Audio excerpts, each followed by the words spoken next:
আজকে আমার রেসিপি মুড়িঘণ্ট। আজকের মুড়িঘণ্টটা একটু ভিন্নভাবে করা। আমি কিন্তু মাছের মাথা দিয়ে করছি না, সম্পূর্ণ নিরামিষভাবে এই মুড়িঘণ্টটা আমি করব।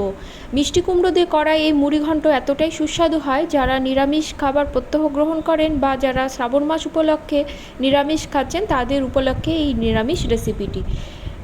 মিষ্টি কুমড়োর মুড়িঘণ্ট করার জন্য মিষ্টি কুমড়োগুলো খোসা সহ একটু ডুমো ডুমো করে কেটে নেবো, একটু বড় করেই কাটতে হবে। মিষ্টি কুমড়োটা কাটার আগে আমি ভালো করে ধুয়ে নিয়েছিলাম। এবার কড়া বসিয়ে দেব, তাতে দিয়ে দিব সর্ষের তেল। তেলটা গরম হলে আমি এতে ছোটো কাপের 1 কাপ গোবিন্দভোগ চাল দিয়ে দেব। চালটা কিন্তু আমি ভালো করে ধুয়ে জল ঝরিয়ে নিয়েছিলাম। চালটা ভেজে তুলে নিয়ে আমি ওই তেলেই ডুমো করে কেটে রাখা মিষ্টি কুমড়োগুলো দিয়ে দেব। মিষ্টি কুমড়োগুলো লাল করে ভেজে নেব। মিষ্টি কুমড়ো ভাজার সময় কিন্তু আমি নুন বা হলুদ কিছু যোগ করিনি, শুধুই তেলে ভেজে নিয়েছি।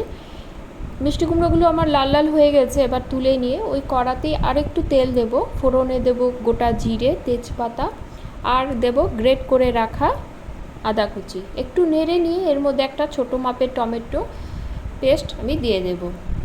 টমেটোটা ভাজা হয়ে গেলে আমি এর মধ্যে ছোটো কাপের 1 কাপের মতো নারকেল কোড়াও মিশিয়ে দেব।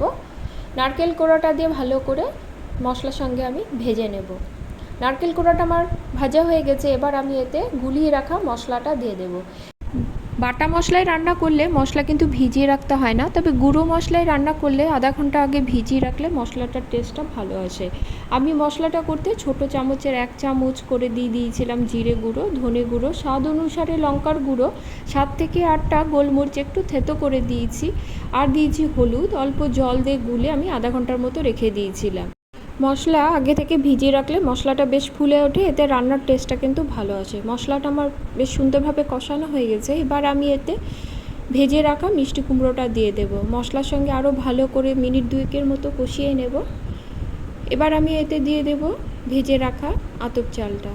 আতপ চালটা দিয়ে আরও মিনিট 2 মতো সব একসঙ্গে ভালো করে কষিয়ে নেব। মশলাটা আমার সুন্দরভাবে কষানো হয়ে গেছে। এবার আমি এতে দিয়ে দেব গরম জল, ভালো করে মিশিয়ে নেব। নিয়ে দিয়ে দেব স্বাদ অনুসারে নুন, আর দেব কিশমিশ। কিশমিশটা আমি ক্যামেরা বন্দি করতে ভুলে গেছিলাম, আপনারা কিন্তু কিশমিশটা অবশ্যই যোগ করবেন। কিশমিশটা কিন্তু খেতে ভালো লাগে। ঝালের জন্য 2টো কাঁচা লঙ্কা এবং অল্প পরিমাণে চিনি দেব। চিনিটা অপশনাল, তবে নিরামিষ তরকারিতে চিনিটা দিলে খেতে কিন্তু ভালোই লাগে। সব উপকরণ ভালো করে মিশিয়ে 5 থেকে 7 মিনিটের মতো রান্না করে নেব। 5 থেকে 7 মিনিট পরে ঢাকা খুলে দেখে নেব। দেখুন কতটা মাখো মাখো হয়েছে। মিষ্টি কুমড়োটাও কিন্তু সুন্দরভাবে সেদ্ধ হয়েছে, চালটাও কিন্তু আমার পুরোপুরি সেদ্ধ হয়ে গেছে। এবার আমি এতে দিয়ে দেব ভেজে রাখা বাদাম, আর দেব ঘি, একটু গরম মশলা উপর থেকে ছড়িয়ে দেব। সব উপকরণ এবার ভালো করে মিশিয়ে নেব। মিশিয়ে নিয়ে আরও 1 মিনিটের মতো রান্না করে নেব। দেখুন কতটা মাখো মাখো হয়েছে আর কতটা সুন্দর একটা গন্ধ বেরোচ্ছে। এই নিরামিষ মিষ্টি কুমড়োর মুড়িঘণ্ট খেতে কিন্তু এতটাই সুস্বাদু হয়, বাড়িতে না তৈরি করলে বুঝতে পারবেন না।